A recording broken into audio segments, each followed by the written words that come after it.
Just give me a thumbs up. So, like, did you get it? Did you get it? Editing Sekhie here. So, normally I'd say that, like, you know, normally I'd just put in the comments who got it, but we did kind of accidentally make it a little too hard. So far, this video goes up tomorrow. I waited to edit this so I could make a little addendum. One person's gotten it, SSJ5, Gogeta 1310. It is Paul Bunyan, obviously, as you can see from the video that you're watching. A couple of the hints were pretty not super obvious, so we did have on this screen, there was a picture of the Grand Canyon, which is why I said know your geography in the beginning, although I should have labeled that as like a hint properly. And then Knick-Knack tricked you all when he said that we had a lot of exposure to this type of thing. I think a lot of you thought that we meant either something related to Almaloy and all of the Almaloy stuff, or maybe some sort of like historical era that was like my specialty, or something we'd already done servants in, when really we just meant the Rio April Fool's art. And then I don't know how many of you stuck around to the end, but the final hint was at the very end of the video where we sang out the video with Oh Canada. Not very well, but we still did it. So congrats to Gogeta dude, or dudette, who got it. The hints in this video will not be quite as hard for the next one. We may have gone a little too hard. But enjoy the video. It's kind of like Are We There Yet? But did you get it? Rejoice, everyone. Oh my fucking god. You absolute chaotic... There's a phone stand right there! It's in character for this episode, trust me. Rejoice, everyone. This week we're doing Paul fucking Bunyan. Whew, okay. So... The man, the myth, the legend. Paul Bunyan, larger-than-life figure of the American frontier. Said to have carved up much of the geography within North America. A lot of major lakes and rivers and shit. And as you may have picked up from our last video, the Grand Canyon, according to mythology. That was actually one of the visual hints on screen, was the fact that I had a picture up of the Grand Canyon. Yeah. And then Paul Bunyan's also always got that bull with him, Babe. Babe. Yeah, Babe the Blue Ox. Or Ox, that's right. Yeah, and Johnny Inkslinger. Mm-hmm. And he was large... So, from what I understand about Paul Bunyan, it's like... This isn't like an urban myth or legend. This was largely bred as jokes within the frontier. Yeah, it was basically kind of a joke based on lumberjack culture at the time in North America. Yeah. So originally, like, according to Paul Bunyan's mythology, right? Originally, he was a large man, but he was still of, like, a feasibly human stature. Like, a lot of early stories of him have him as, like, 6-7 feet tall, like, really built, that kind of thing. But there was a later iteration, his first depiction in a children's book, drawn. He was depicted by this author as taller than the trees he was cutting and given his giant blue ox.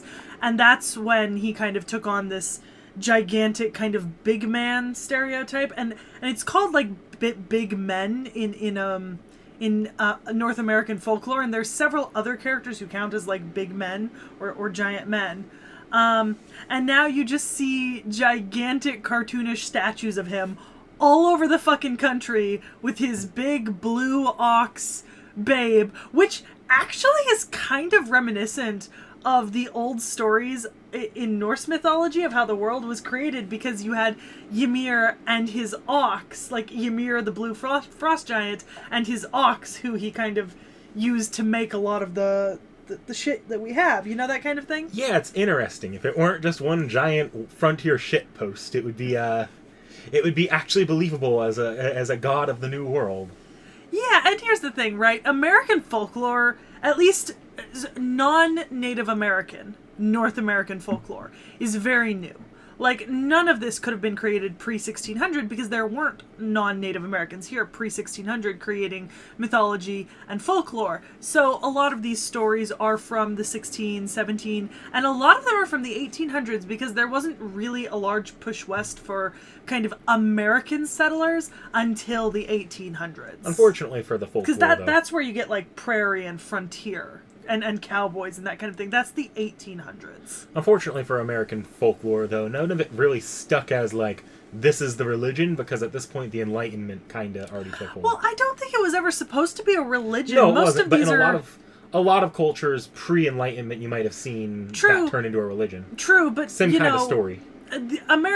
Settlers already brought over Christianity, right? So that was never going to be an option. But tall tales, right, which is what this qualifies as. Yeah. Tall tales are in a lot of ways a uniquely North American, right, and like American and Canadian thing. Like the idea of these tall tales, like included in stuff like George Washington cut down an apple tree and that kind of thing. Like these are tall tales, and that's not really a thing that happens in a lot of other areas of the world, because in a lot of other areas of the world, those kind of stories are already codified in the mythology and cultural history. Well, but here in America, that's kind of the Native American mythology, and so this recent influx of settlers led to them creating their own tall tales, but they never really settled into a mythology. Yeah, like we call it mythologizing, but it's just that we never quite fell into believing them.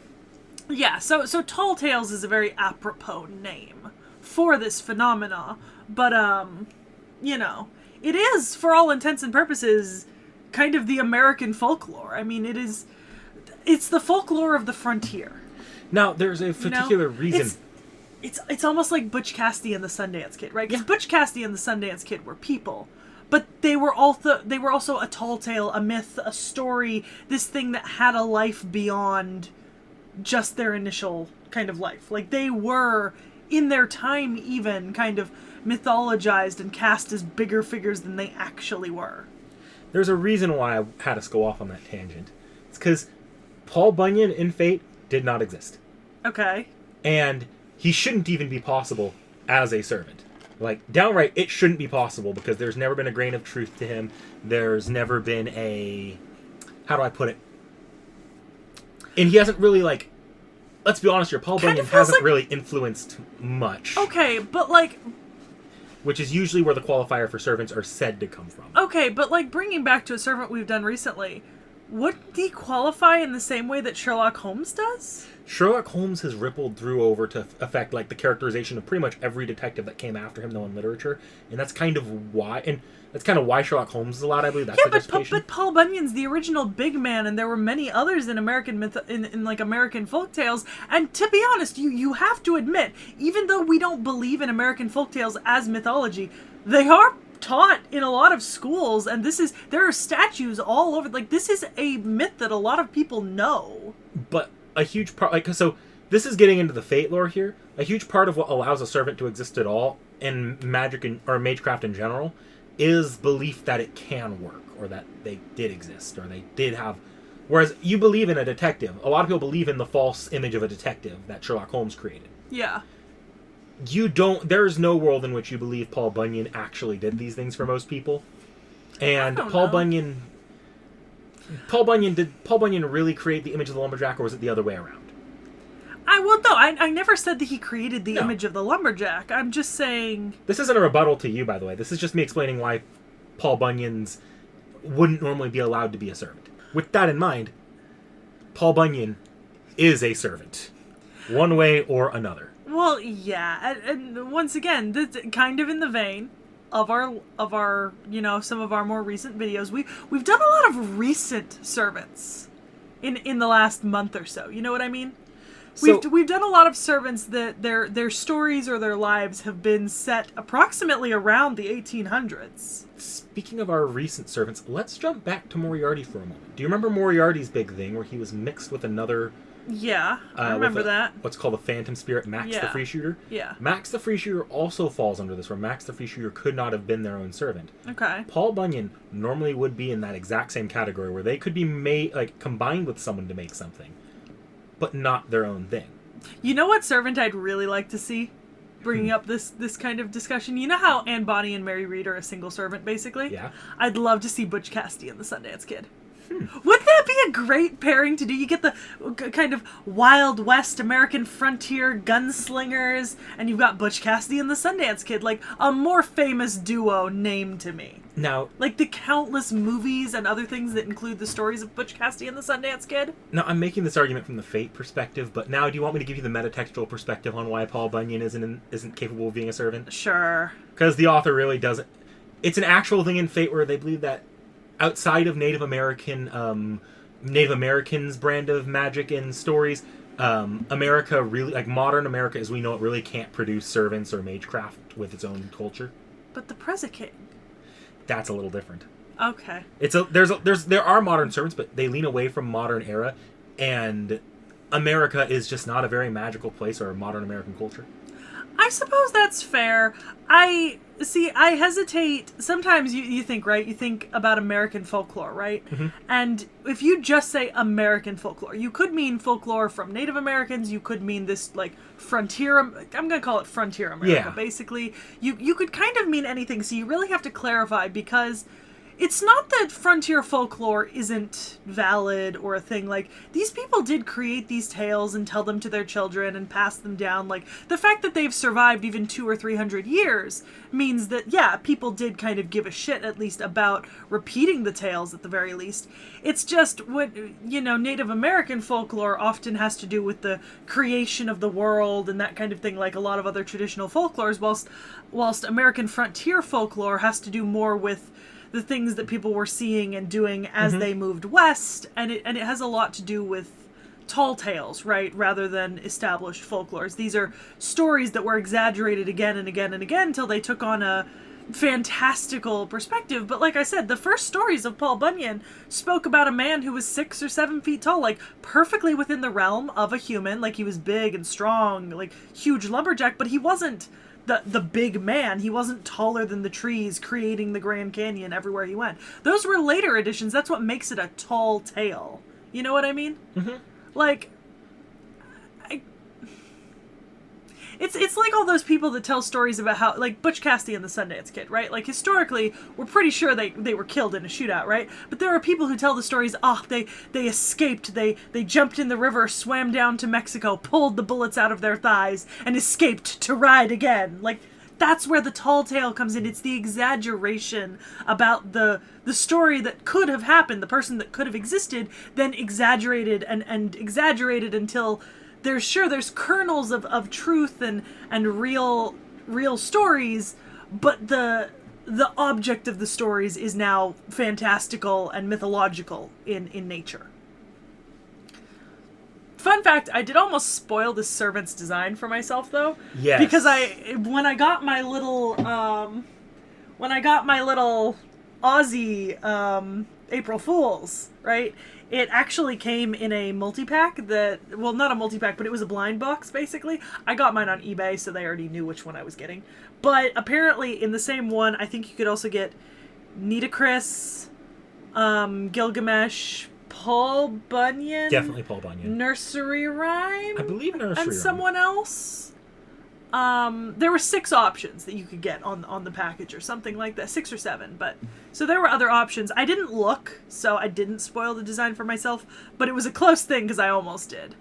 Because I knew Nitocris and Gilgamesh, like I already knew what they looked like. So, let me tell you why Paul Bunyan can suddenly be a servant then. Okay.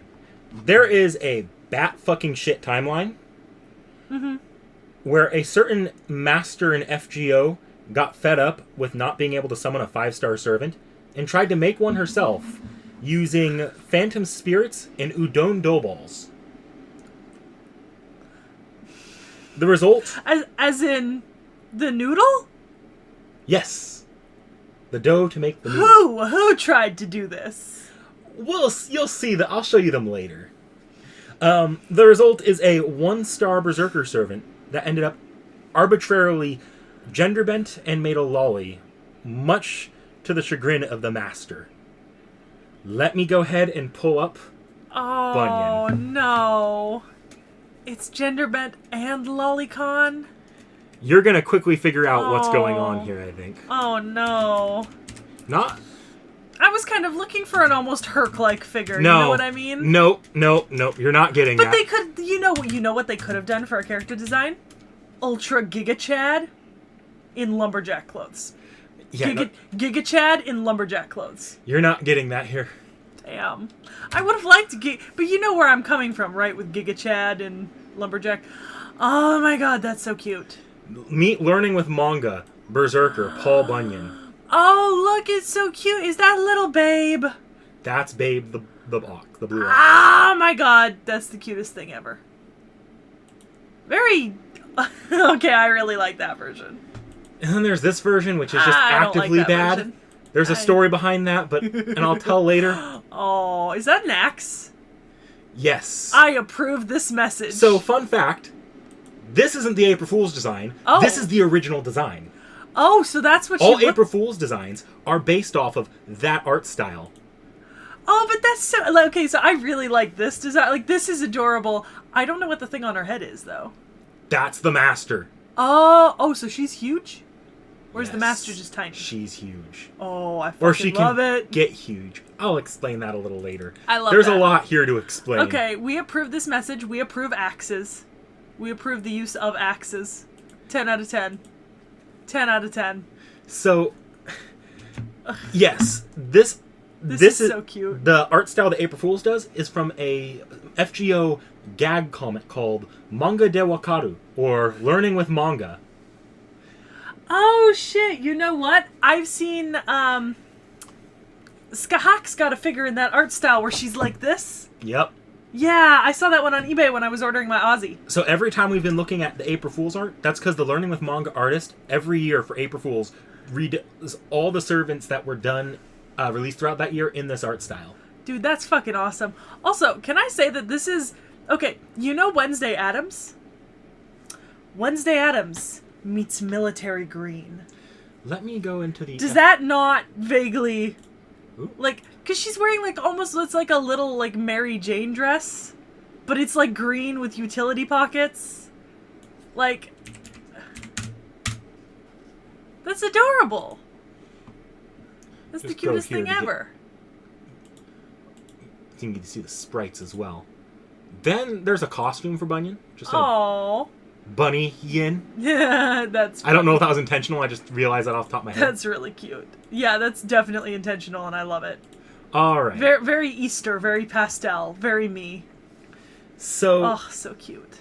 eventually, so this is all canonically happening within the FGO gag comic that she's made using an udon dough ball and a phantom spirit. So what's the phantom spirit? Paul Bunyan. Oh, sorry. But it was 1 star, and the master was not pleased with that. So eventually, the master... I don't know if it was get rid of or lure her away to just get her away. And this leads to a series of events where the timelines converge, and the main FGO timeline interacts with the Learning with Manga timeline. Okay.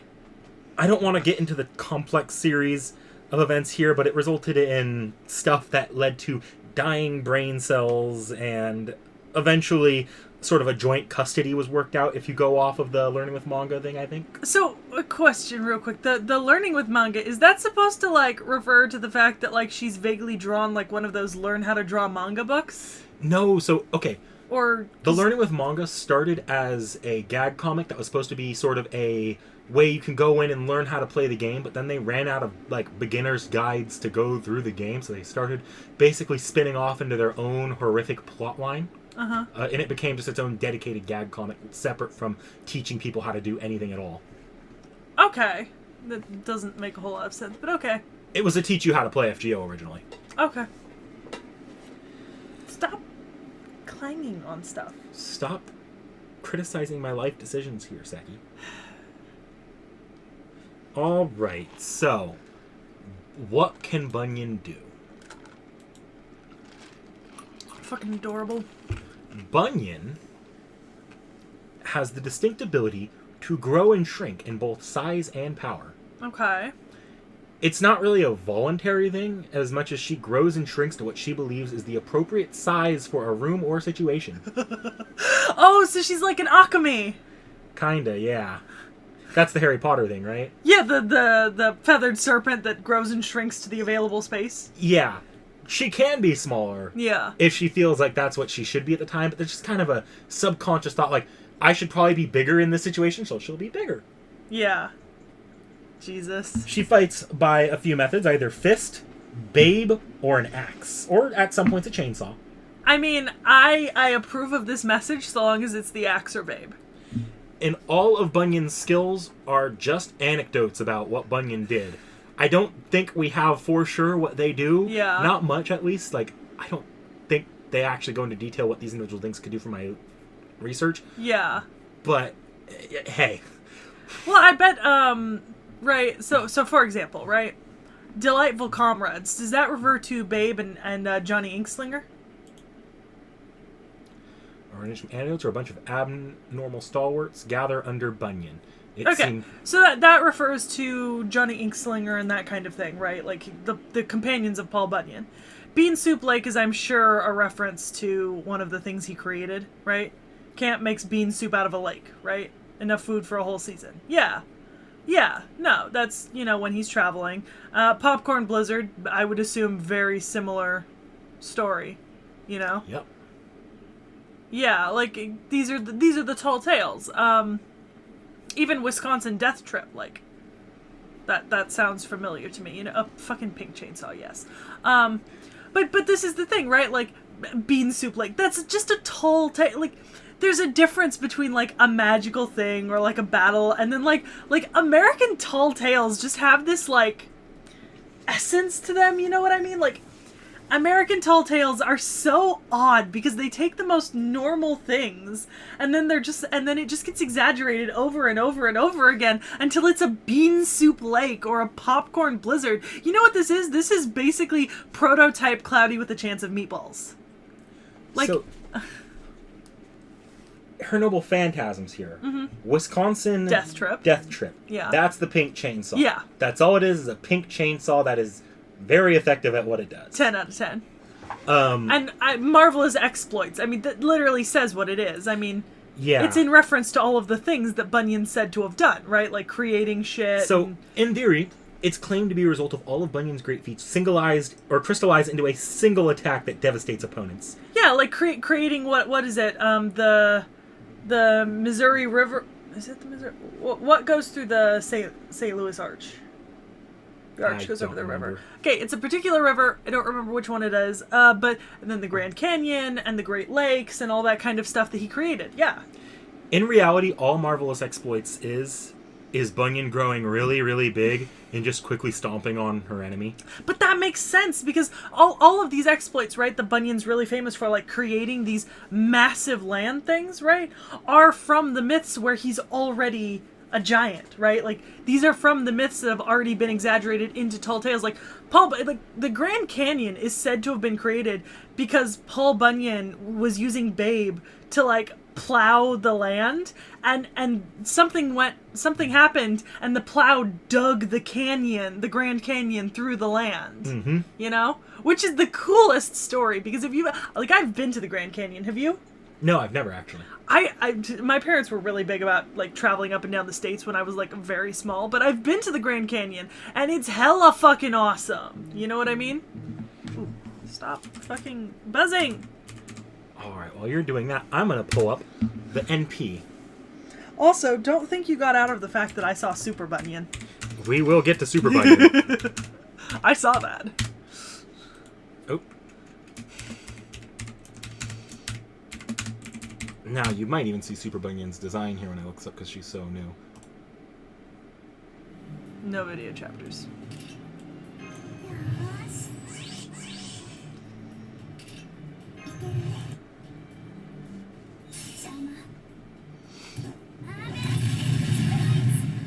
That's it. Yeah.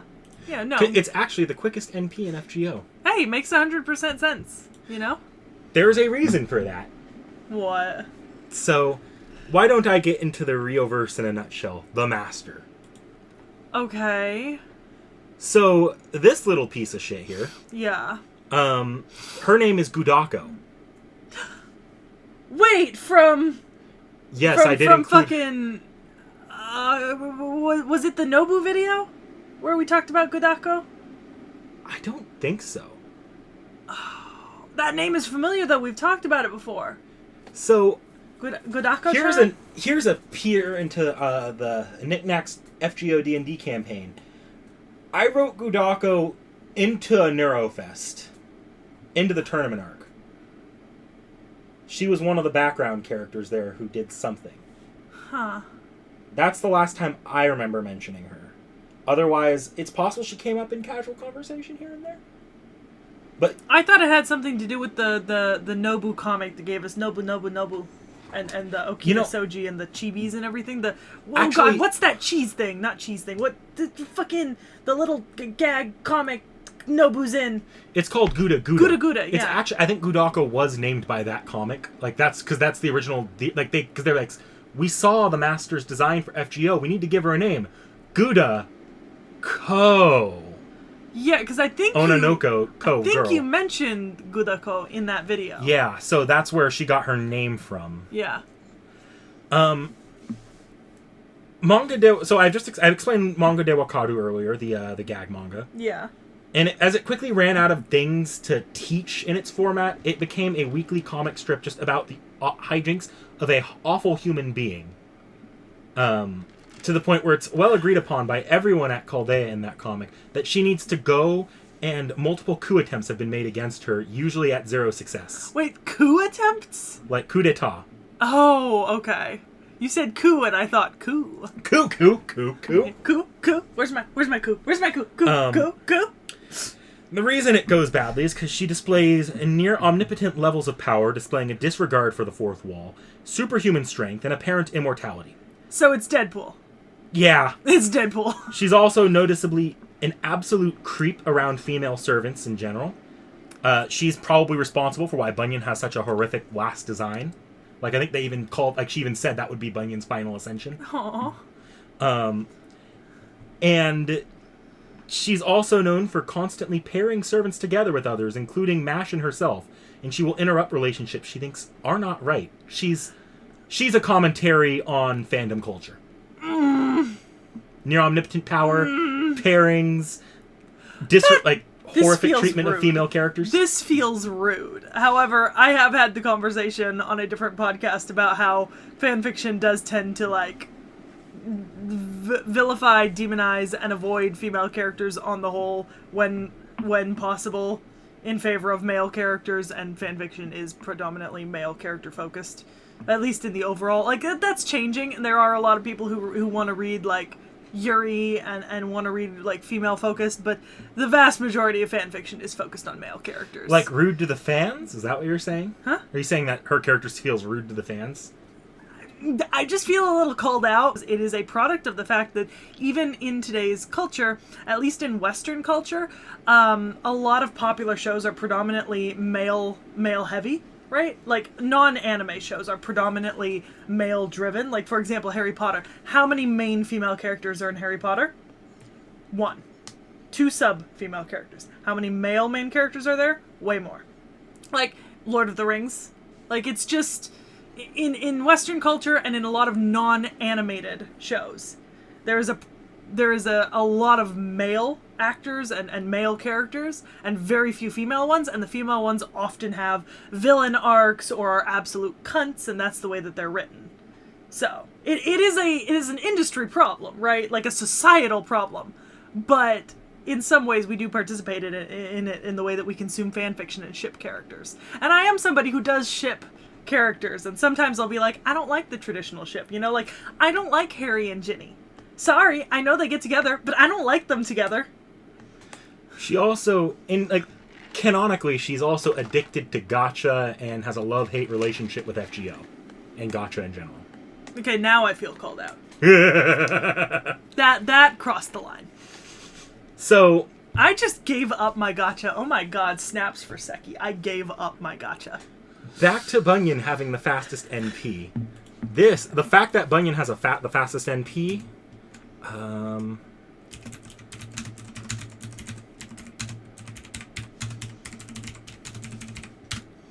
is a direct call out to this comic, I believe.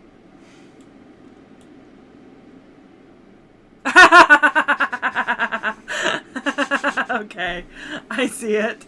Also, I've definitely seen Gudako before. Yeah. Now that I see them big, I've definitely seen them before. I think it might have happened when you were looking for Gura no Mi images. Yeah. Yeah, I've definitely seen Gudako. Yeah, maybe her comic did come up when we did that. Yeah. Yeah, because I know that art style, and I do actually recognize the red-haired figure and everything. So yeah, but she couldn't ever get that skip button in the game. To this day, there is still no skip button.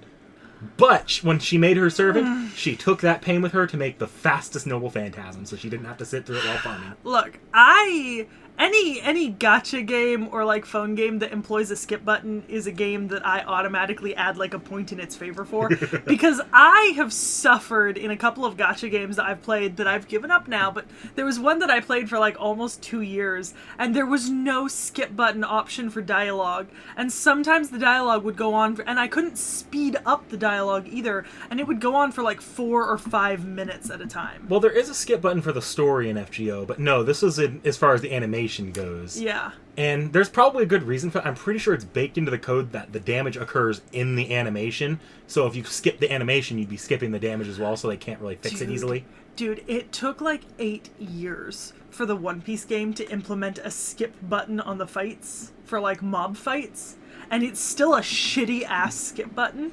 It's one of the reasons why I don't actively play my way through the story of that game. I just roll for shit, is because I cannot stand the fucking game mechanics and having to play through every single fight and all of the levels, because they're all mobs except for the final boss. It's terrible. So, now that we've looked at that, this would have been it, actually, if this had happened a month ago. But now we have Super Bunyan? But recently, you know how there's the... I've told you that there's collaboration events between FGO and other Type Moon Fate properties every once in a while. FGO collabed with FGO, learning with Manga. They did a full-on collab with itself, except for the gag comic. Yeah. And the big new 5-star servant is Super Bunyan. Yep, I saw Super Bunyan when you were looking. I'm very curious about what Super Bunyan is. Alter Ego. This is Paul Bunyan's new design as Super Bunyan. I have 2 questions once this loads. If it loads. You didn't wait for it to finish loading before you... Okay, there you go. So, 2 questions. Two questions. 3 questions. as the design list. 4. 4 questions. Okay, I have 4 questions, right? 1. That's like North American scenery of something that she created, right? Behind her? Probably. Right. 2nd, she looks like an Oregon hipster. Yeah. A Seattle hipster, which makes 100% sense, right? 3rd, why does her axe have the back end of a meat tenderizer? I don't know. Back end of a meat tenderizer, my dude. 4, is that an alligator or a dragon? Think it's an alligator.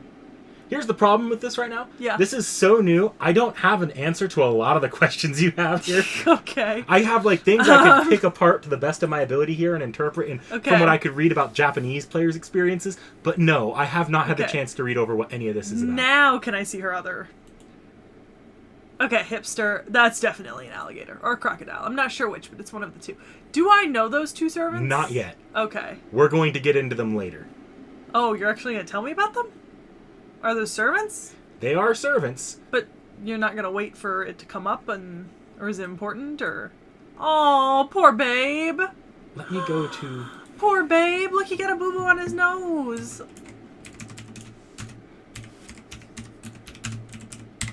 Because they... Are they part of him? Her? It? They hitched a ride. They are downright... Oh, they're just part of it. They're just one servant. Oh, okay. So we are going to talk about them. Yes. Okay. See, that didn't make sense until you said it. Okay, that makes sense now. I do like hipster meat tenderizer. I like... Okay. Favorite part about this? The pet alligator. I want a pet alligator. Give me a pet alligator. So, because this was literally being made... Like, this servant literally came out like a week and a half ago. Yeah. This dates us, by the way, but I have almost nothing to go off of here as far as the servant's backstory. In fact, preemptively, I'll say this one will probably end up in the update video when I have more information. But for now, I'll sparse together what I can from this. This is an alter ego, which usually means it's combined aspects of other servants. You'll remember from the Ellie video. Okay. That I went over that a little bit. All of a sudden, Paul Bunyan, and this is something I could gather, all of a sudden, Paul Bunyan is a social media influencer. is now... I mean, I could tell. What a trendy pet. 10 out of 10. And she's now older and joined by 2 of the ambiguous servants from Manga de Wakaru. Okay. I've also heard that this Bunyan is apparently a slave driver of a boss. And I have no context for this at all, but I've been seeing a lot of people complaining, man, she's kind of a shit human being as far as her treating her employees or people who are helping her. Oh, what about her pet? I don't know anything about the alligator, I am sorry. Oh, does it have a name? Probably. Somebody, tell me the alligator's name, because Yeah, in the comments, we actually really appreciate this because we don't know anything about her at all. Look, favorite part of this video so far, the alligator. 10 out of 10. So, who are these other 2 servants? Well, let's get into abilities here, because I do have something here. Bunyan is actually... So, this Bunyan actually gains power from the amount of likes she gets on social media. Like, her noble phantasm gets stronger. To be fair, so do we. Can you close that Marine Corps ad? Now we interrupt this episode for a message from our sponsors. There is no message, but this potential sponsors, this is where you could be. Yeah. We'll do real good. We'll advertise wonderfully. I promise. So her NP is called America's Sweetheart of Darkness. I love it. As I said before, it gets stronger the more likes she gets. Are you gonna scroll down to NPs? I can. Well, there's nothing there. This is how new it is. Oh, okay. Never mind. Her NP gets stronger with the more likes she gets on social media, and it actually has a couple variations. One where she spends more time on her NP for a flashier look, and another where she just returns to her quick stomp. It feels like TikTok versus Instagram. Let me go ahead and just pull that out now.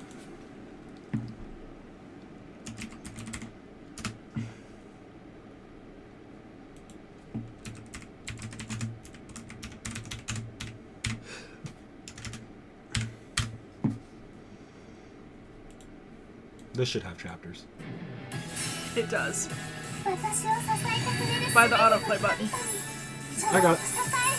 Oh, this is it here.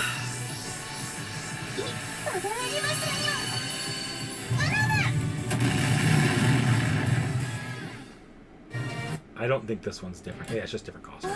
This one is different.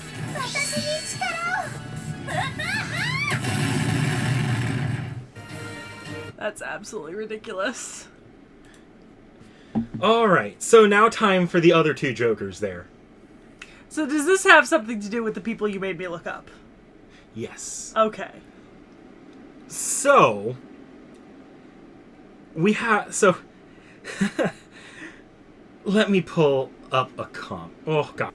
Here's what happened. A bunch of servants came up with a plan to get implemented into the main FGO game by sneaking in Bunyan's pocket. Okay. These are not the same exact servants. This servant's different. We'll cover him as well, because he's never being put into FGO. Okay. This one is Yes, in FGO. I recognize the bunny ears. But yes, they snuck in. Okay. Let's start off with Rio versus Archer.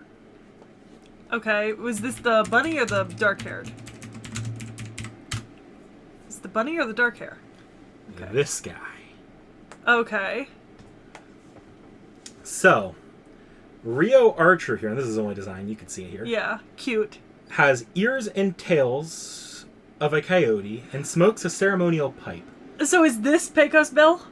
She also rides a horse, sails a canoe, and has skills in rodeo and lasso. This is Pecos Bill. She's an amalgamation of Western tropes, but yes, fans speculate that this is Pecos Bill. We don't know the names for these. They only get confirmed when they're fully implemented into FGO. Okay, but Pecos Bill is famous for being raised by coyotes and using a snake as a lasso. Yep. And being a cowboy. So, horse, snake, lasso, coyote. Pecos Bill. Alright, next let's go to Rio Rider. Now I'm worried. I don't know who Rio Rider's gonna be. There's actually a little bit more on Rio Rider here. Okay. Rio Rider, we actually know a fair bit about this servant, including actual NPs. Mm-hmm. We know she was a pioneer of the filmmaking. Okay. Her NP is called Texas Chainsaw Massacre. All we know about it is that it summons a chainsaw again. Hmm. She can also create costumes and can take the power of servants to create a composite noble phantasm. Yeah. In one instance, she created something called the Terror of Croconado. I don't ask. I don't know why. Yes! Dude, it's Sharknado, but Yes, crocodiles. I want it. I want it. She also claims to be the rabbit of Inaba, but this is definitely a lie. Yeah. No, because that's a Japanese piece of folklore. But that's why she's dressed as a rabbit. Okay. And she harbors a deep hatred of Thomas Edison, as you should. As everyone should. Her identity is or do you have any guesses on her identity here? You You probably don't, but you might. If this is related to you telling me to look up filmmakers, right? Then definitely not, and this is just something that I'm bad at in particular, but I don't remember, like, I never look up or remember names of, like, filmmakers or people in the film industry, and I really only learn actor names by just repeated exposure.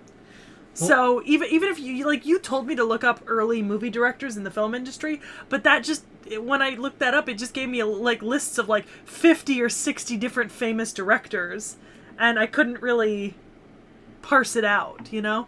Yeah, so she's speculated to be Georges Méliès. Okay. Due to an incident where she tried to fire a rocket to a moon in the shape of Edison's face. Jesus. This director's signature film was called A Trip to the Moon, and that director had much of their work plagiarized by Thomas Edison. I mean, valid. I'd show you that exact comic with the moon, but also that would spoil Edison. So you don't want to spoil Edison, which makes sense. Because all I know about Edison right now is that he is also something called the Prezi King. That's really all I know about it. I don't know what that looks like. I don't know how that works. I just had someone once tell me, wait till you get to the Prezi King. Alright, and this one is not included in the animation here, but this person's never going to be implemented and was in that comic just now. So that was the person in the pocket, the dark-haired one? And this is the third thing you told me to look up. Yeah, you know this one already, probably. This is the third thing you told me to look up. And the fact that it's an assassin class makes a lot of sense, as I saw you type in. This is J. Edgar Hoover, first director of the FBI. Right? Yep. Yeah. Let me see if I have the tight moon. Yeah. Yep. This is just a female version of J. Edgar Hoover.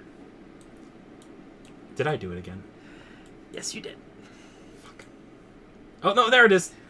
Whatever, you could see it. Maybe if you stop flipping around. You move so fast around the page. So, yes. J. Edgar Hoover.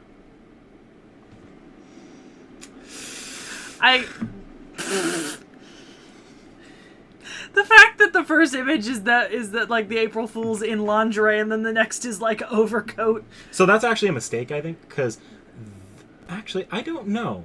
That's lingerie. Yeah, no, I actually don't know what's going on there, because the one in the art was not supposed to be J. Edgar Hoover. So I don't know, because that's different from that character. That's the last character we looked at. Yeah. So J. Edgar Hoover well. is it's a woman in lingerie wielding a gun. You wanna scroll up? Yeah, that wasn't that way, right? I don't know. Isn't that? I have no idea. Maybe one of the things I saw was wrong, but I don't think that's them. Well, either way, I love the lingerie and gun. Great. 10 out of 10. J. Edgar Hoover. Assassin class makes total sense. And she's stated with almost zero ambiguity to be the first director of the FBI, J. Edgar Hoover. Yeah. And it's a reference to his cross-dressing rumors. Yes. Yeah. That said, you implement the servant into FGO and say the name. Do me a favor. Click open this April Fool's real quick so I can see it a little closer up. Okay. Yeah, you could not tell that they were wearing underwear for a second, and No. I was like, is that just... And that would be absolutely fair given free-balling? FGO. Yeah. I was like, is this person just free-balling in this FGO? No, apparently not. Good. I don't know. Maybe this was implemented and the other one wasn't. I could be wrong here, actually. Well, either way, one of the two is there and the other one isn't. Yeah. Yeah. But yeah, no, J. Edgar Hoover has a living estate and living relatives. Yeah. You confirm J. Edgar Hoover in FGO like that? Yeah. You guys better watch out. So yeah, that would be Bunyan. I I mean, this is definitely interesting. I mean, I definitely was not expecting a tiny lolly. Sorry, no, not tiny lolly. A big lolly. Sorry, I was not expecting a big lolly. Oh, we're doing card art, right? Not card art. CEs? Yeah, let's just take a look here. Yeah, craft essences. That's it. Oh shit! That's the Grand Canyon? Yep. Yeah, that's the Grand Canyon. That's awesome. We'll click into that in a minute. Frontier. And see what that says. Yeah. Yeah. You could say like, this one's in the actual. Oh, rodeo! That's so cute. Actually, I think that's King Arthur on Bunyan's. Really? Babe. Yeah. Oh, it is. With foe on top. Oh, I love it. I love it. Big Bunyan carrying. Yeah, little people. That's adorable. I love it so much. I do really like the. You want to open the Max Bond CE if you can? I don't know if you can. Okay. So obviously there's not much about it, but was once called the New World has been trampled and destroyed by those who named it. Thus all has been lost. What remains is a single country. Damn fate. Calling us out here. Damn fate. You went there. You just said fuck America.